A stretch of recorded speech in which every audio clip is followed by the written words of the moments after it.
Hello children, let me welcome you to the virtual class of the Brihan Mumbai Mahanagar Palika. My name is Shraddha teacher.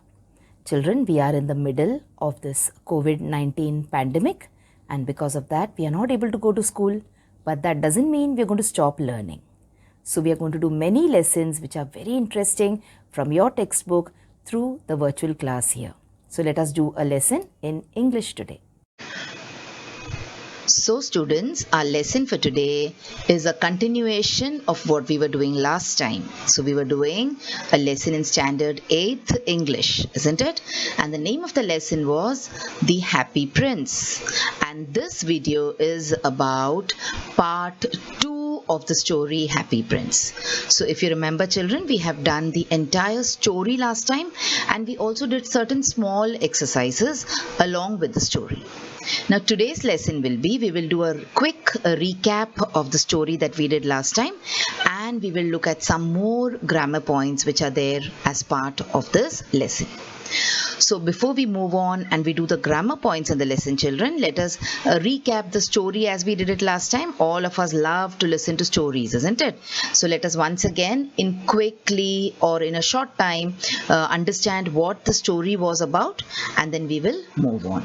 So this was a story of a statue actually, and it was a statue of a prince and people used to call him the Happy Prince. Why people used to call him the Happy Prince? Because he was a very beautiful statue and he was covered with gold all over and he had jewels on his crown, on his sword, okay, even his eyes were made up of precious stones. So that is why people used to call him Happy Prince and everyone used to love looking at him, and he was the attraction of the square which was there in the town or the town square.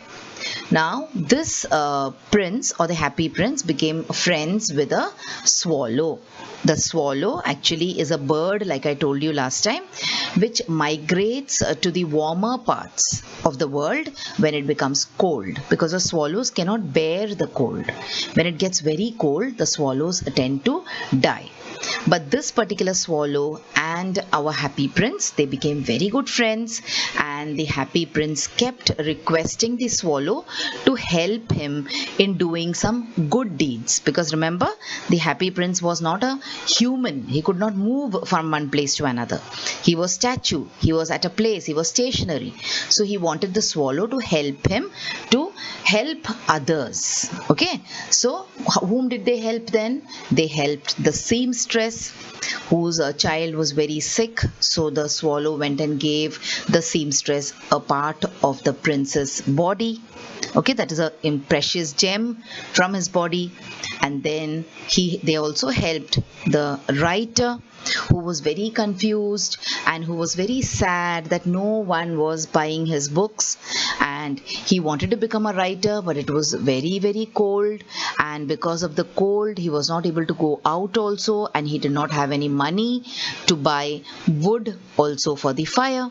So our prince and our swallow, they helped this writer also by giving him one eye from the princess's statue.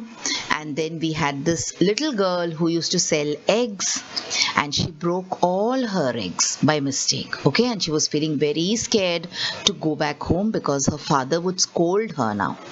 So the Happy Prince helped this girl with his other eye also.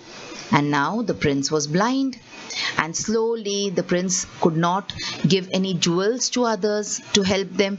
So the prince started stripping off, you can say, the gold plate from his body. He told the swallow to strip off the gold plate from his body and help as many poor, cold, hungry people as possible.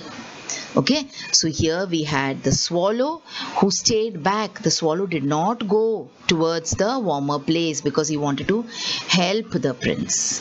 So as the people became happy, the prince started getting more and more ugly, and the prince had also become blind by now. Can you see?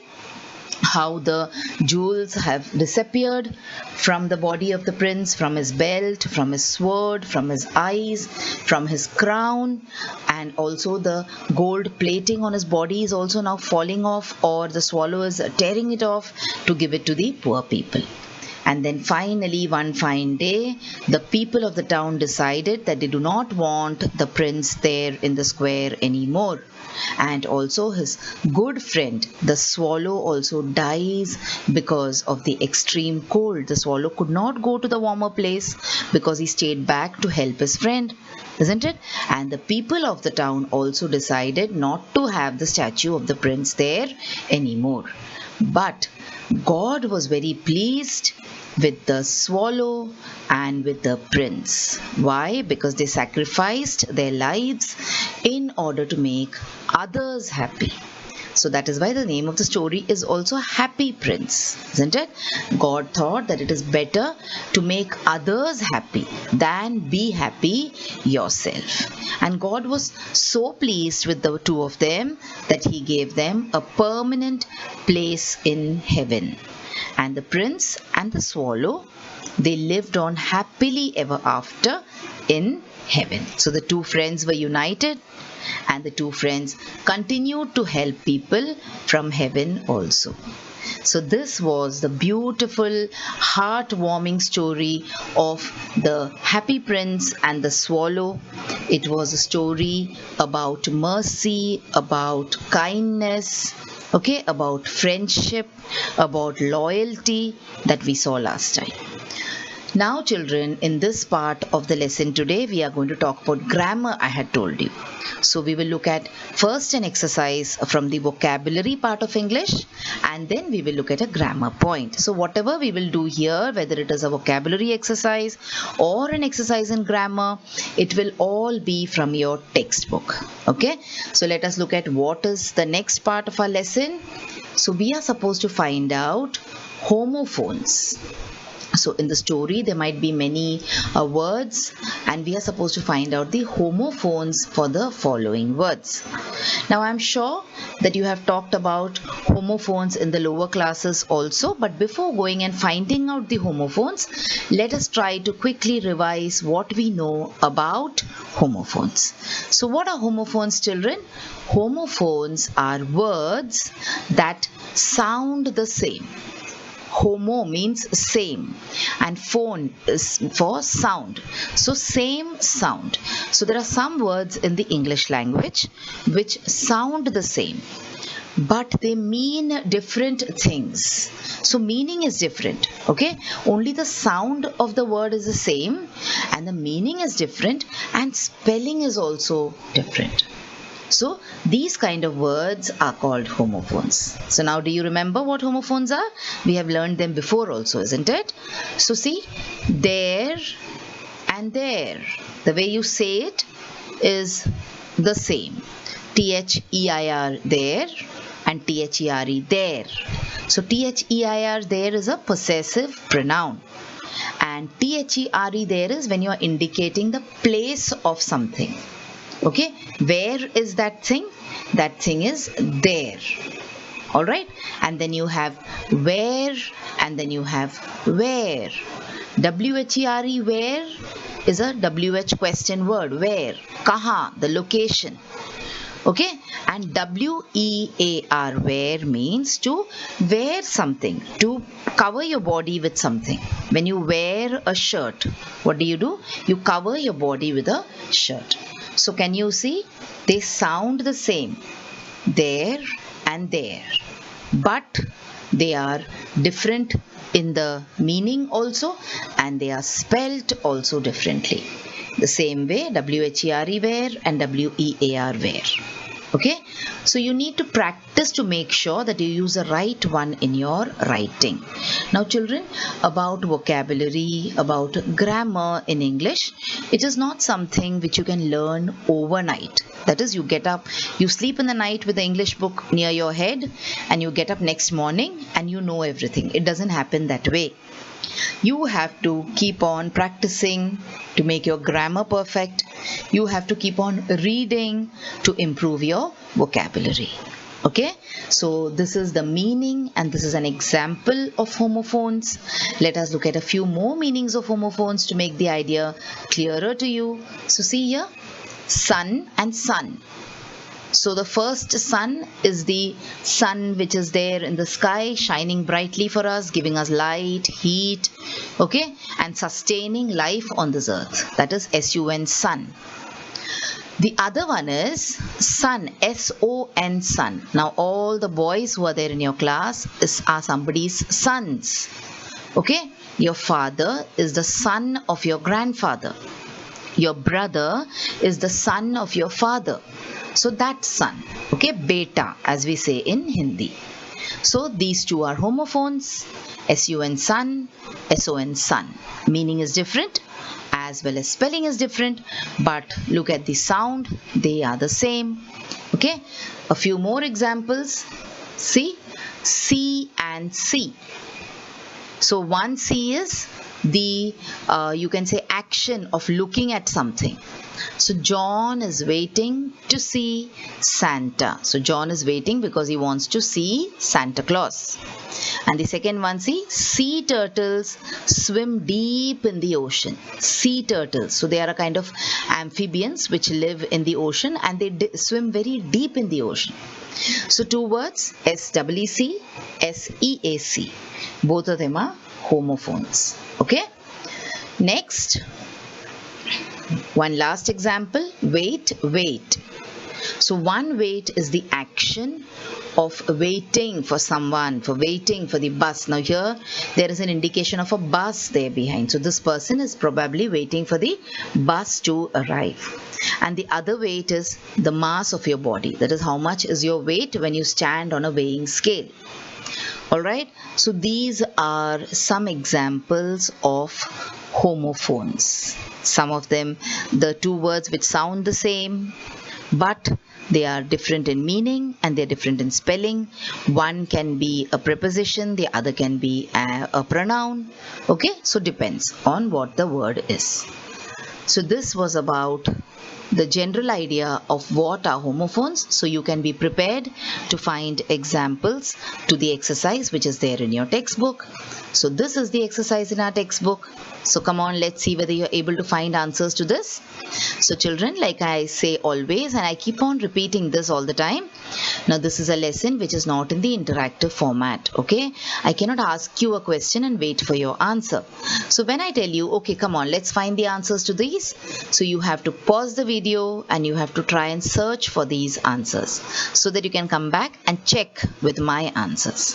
Alright, so this is how we will have to make little changes when the system has changed. Okay children, so come on, let us see what the homophones of the words which are given here are, and let us see what they mean also.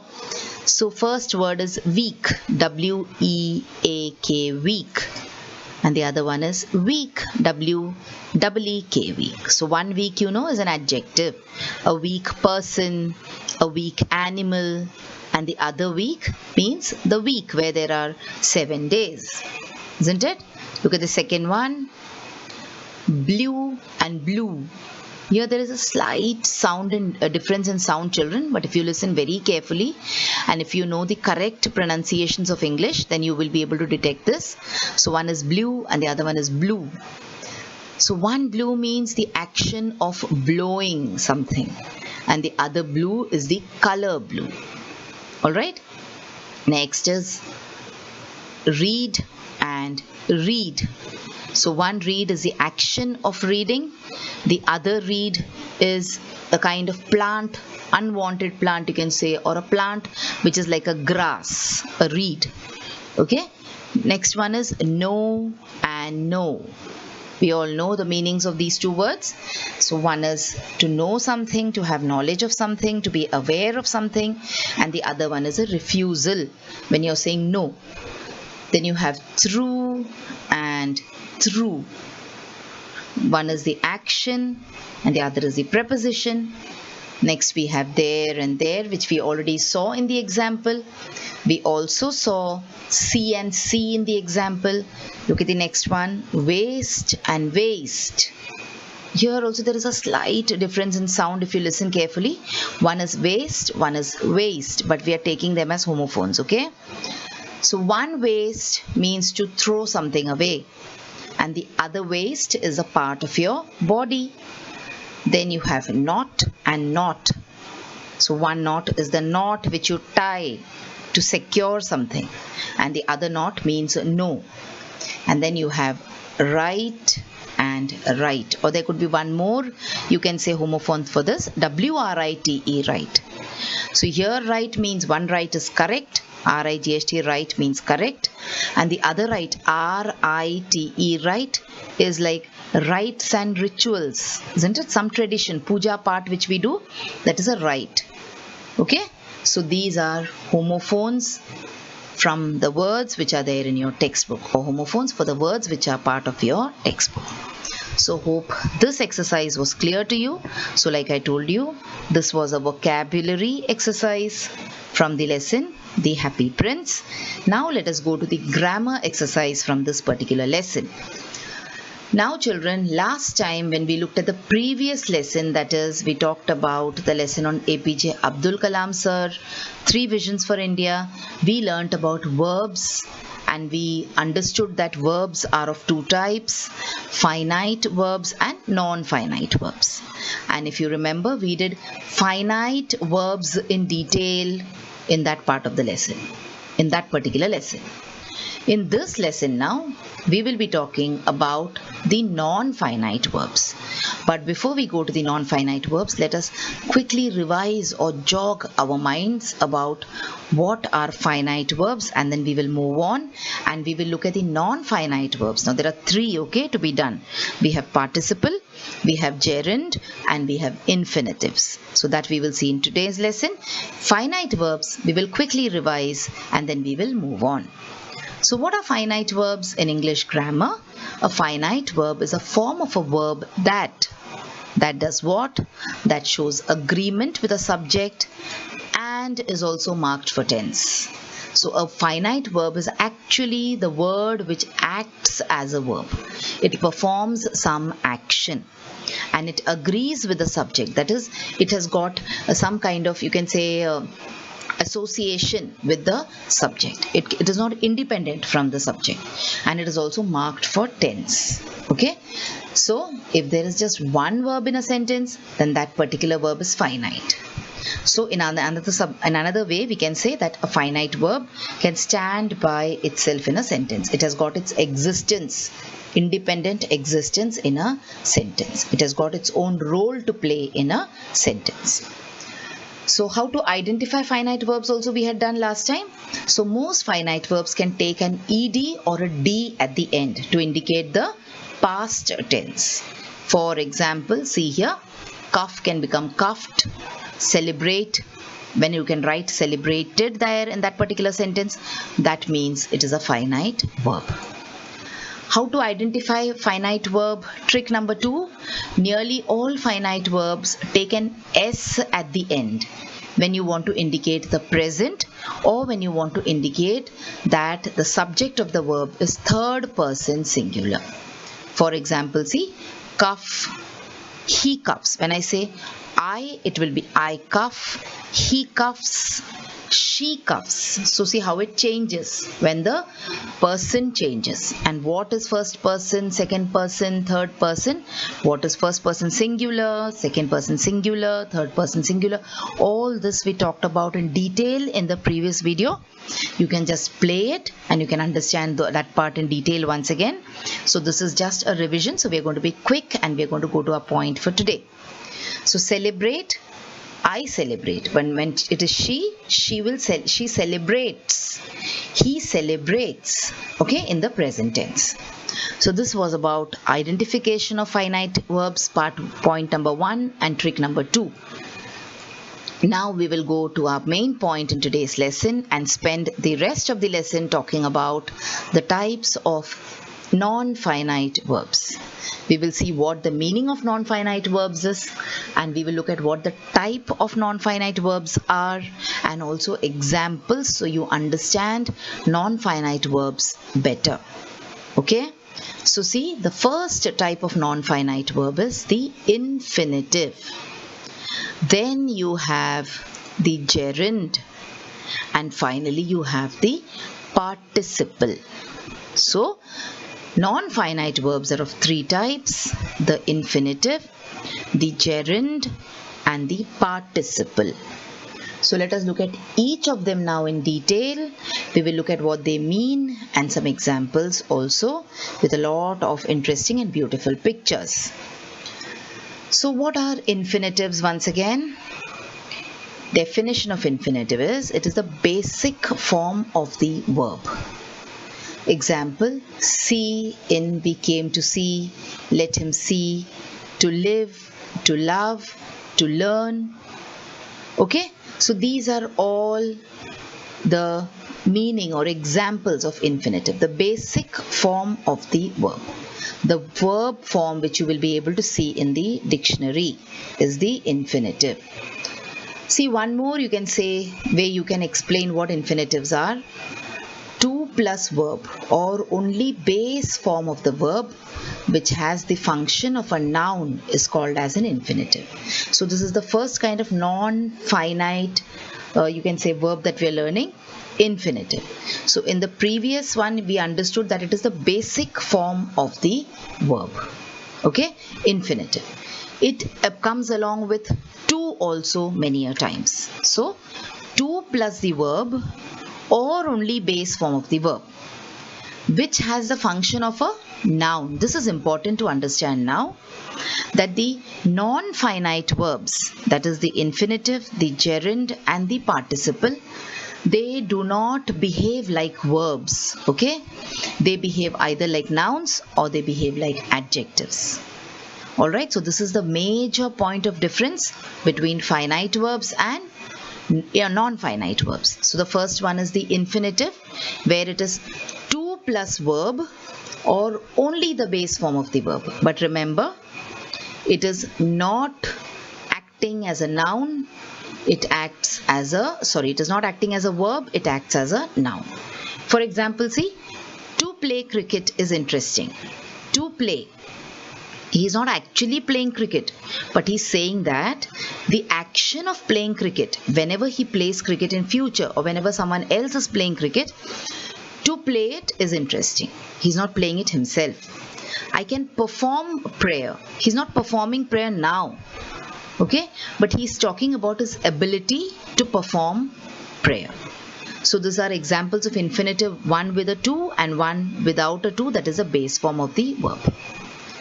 So this is the first kind of a non-finite verb, that is the infinitive. Okay, so to plus verb and only base form of the verb which functions as a noun is called as the infinitive. Let us look at a few more points so that this idea is a little bit more clear to you. Let us look at examples of infinitives. So see, I love to eat. I love to read about food. I love to look into shop windows for food. That means they're talking about eating and food only now here. So I love to eat. So is that person eating now? No. He's talking about his love for eating. Okay. So to eat here is an infinitive. It is not performing the function of a noun, of a verb here at all. Is that person eating now? Is the action going on now? No. Alright. Has the action happened? No. Is the action going to happen? No. We are just talking about the love for that action. I love to eat. I love to read about food. I love to look into shop windows at food. So these are all examples of infinitives. Next, let us see. It's always easier to learn something than to use what you have learned. So to learn, to use are examples of infinitives. The children were instructed not to talk or laugh, but to act as serious as possible. So these are all, children, examples of infinitives where the verb It looks like a verb. Eating is a verb, reading is a verb, looking is a verb. Okay? But in this particular example, in these particular sentences, they are not performing the action of the verb.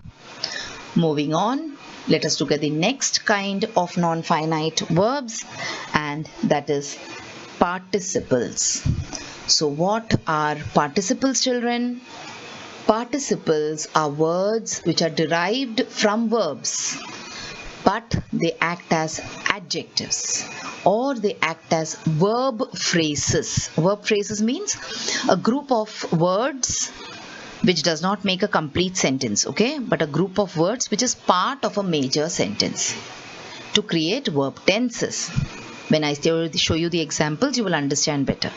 Remember, children, English grammar, it looks confusing when you try to understand the definitions and the meanings. So it is easier if you try to look at the examples and learn from the examples. But for me as a teacher, I will of course have to tell you what the meaning is and what the definitions are. Okay? So a participle will look like a verb, but it may have a different role in the sentence. For example, see, running. Running is a verb, isn't it? Run is a verb. So, if you say the running water, is the water actually running here, or are we describing the water?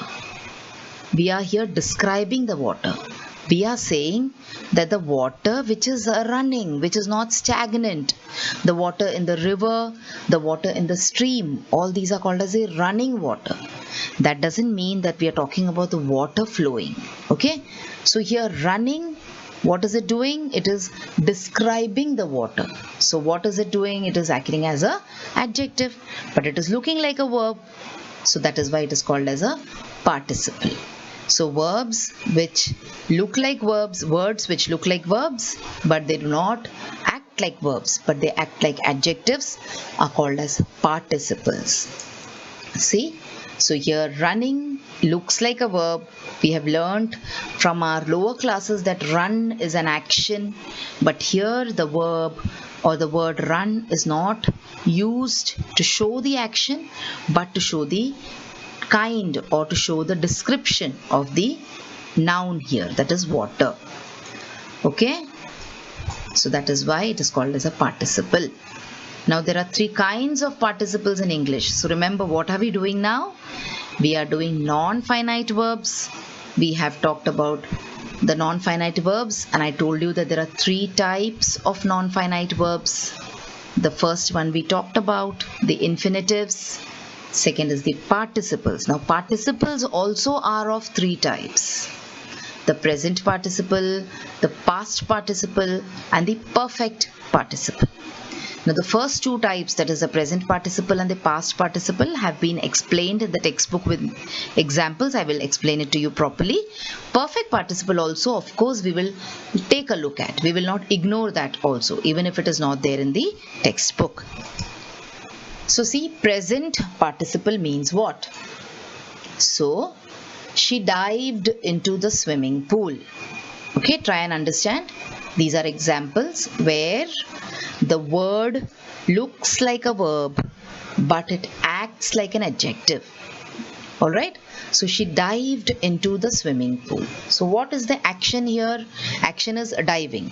Where is she diving? She is diving into the swimming pool. Alright, so this word swimming here is a participle in the present form. One more example.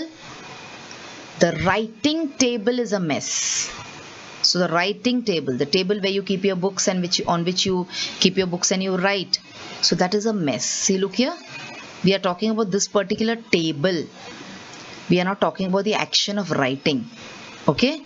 In the previous example also, we are talking about this particular pool which is used for swimming. So the swimming is describing the pool and the writing is describing the table. The table is in a mess. Which table? The writing table.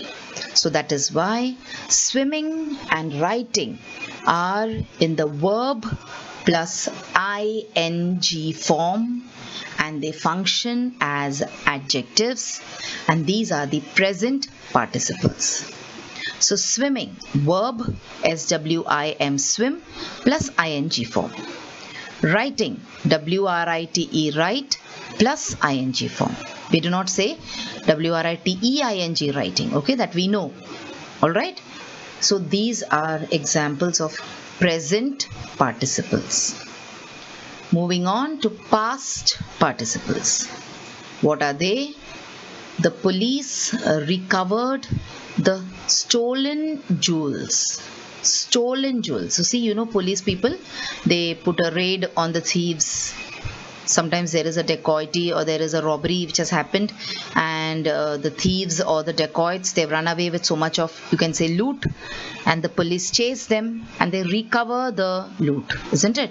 So what has the police recovered? The jewels. What jewels? The stolen jewels. So here the word stolen is not indicating the action of steal, okay, but it is indicating the, you can say, adjective, or it is a description for jewels. Which jewels? The stolen jewels. Look at the other one. Look at this boy. What has happened to him? He bandaged his bruised arm. Bruised. Now see, this is not in the ing form, okay? Whenever you write present tense or present progressive tense, you use ing. This is past. We are talking about the past, bruised, past form, okay? Stolen. That is why we say this is the past participle. So he bandaged his bruised arm. Bruised means arm which has been hurt. So what are we talking about? We are talking about his arm which has been hurt. And the action here is, which is the finite verb here? Bandage is the finite verb. Alright, so these are past participles with examples.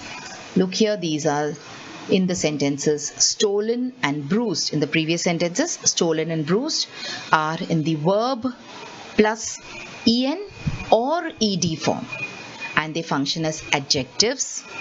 And because they are in the en plus or ed form, we call them as the past participles. Alright children, this was the past participle. And let us look at the perfect participle. Now, like I promised you, this is not there in your textbook, but nevertheless, when we are talking about non-finite verbs, we should look at this also. Okay, so let us look at present participle. What is present participle, perfect participle, children? Those participles which indicate the ending of a task, and after that the starting of a new task. So you have finished one job and you're going to start something else.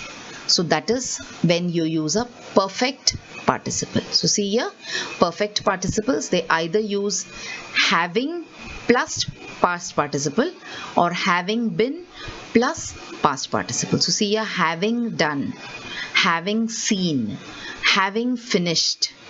Okay, that is how you use the perfect participle. Look at some examples before we move on. Having finished my work, I went to the market. Having passed the examination, he prepared for the interview. Having completed his project, he went for the picnic. So these are what? These are all examples of perfect participle. Okay, this is for your reference.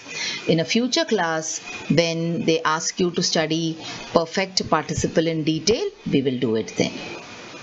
Now, let us move on and let us talk about gerunds.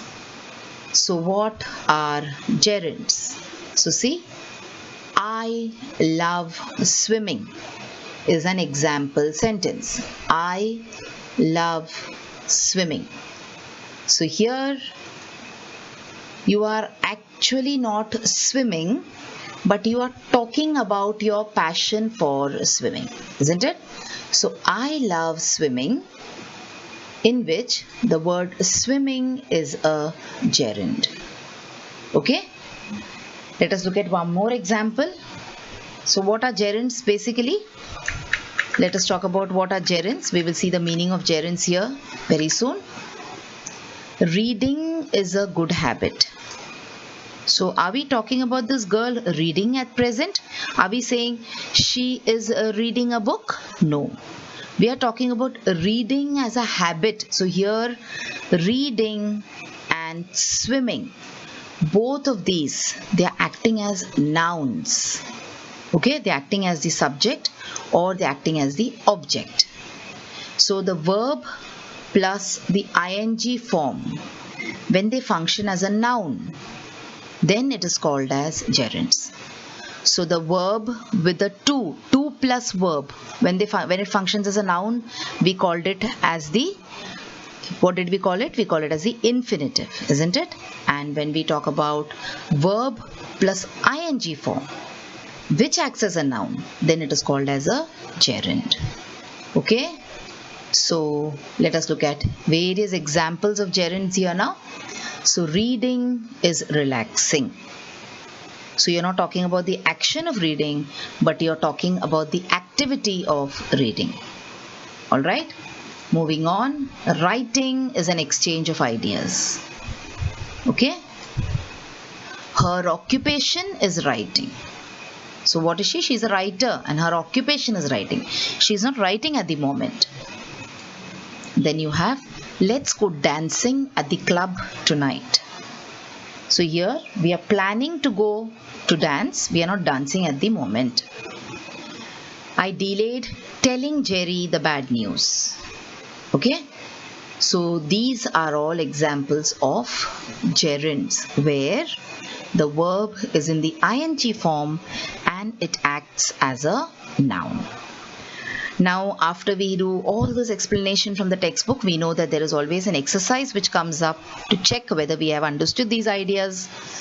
So this is that particular exercise from your textbook where they have asked you to underline the infinitives, participles and gerunds and to say whether they are infinitives, they are participles or they are gerunds. So the underlining is already done for us. We have to just read it and try to find out and ascertain whether they are infinitives or whether they are past or present participles or they are gerunds.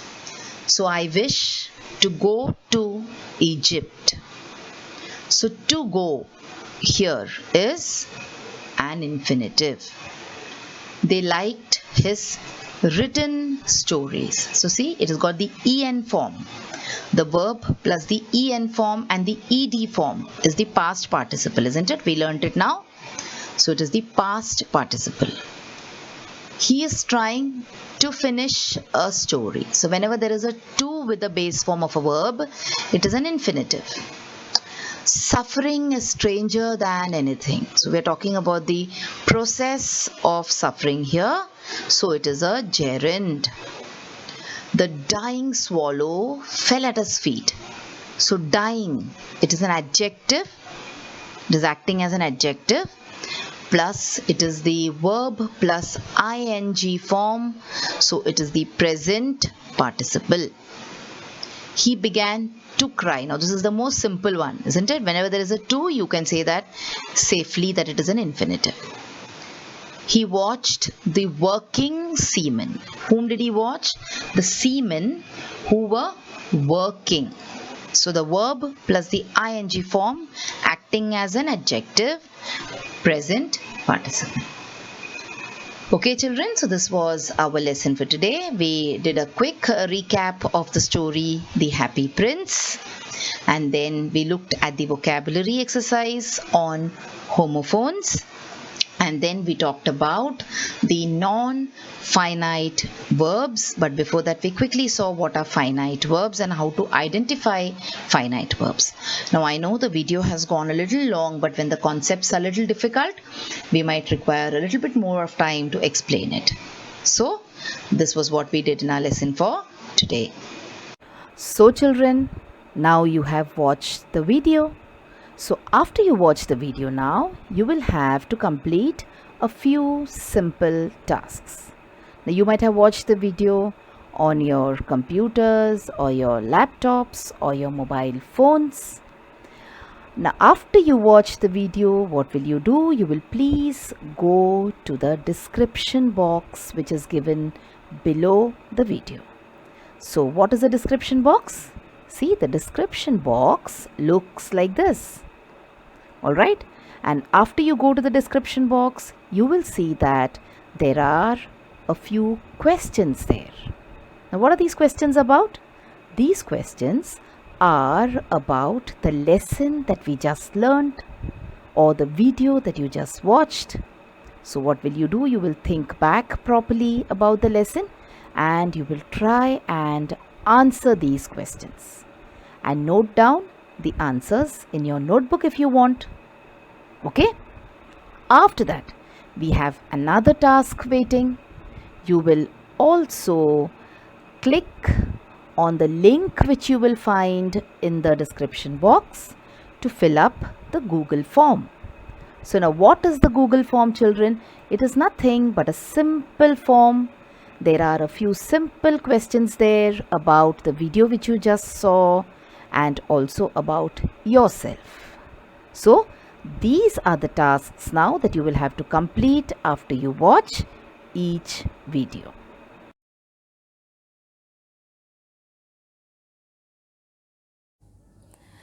So children, wasn't that a very interesting lesson? I'm sure you learnt a lot of new things in this lesson. If you have liked this video, please hit the like button and also subscribe to my video so that you will get to see all the videos which I keep posting regularly.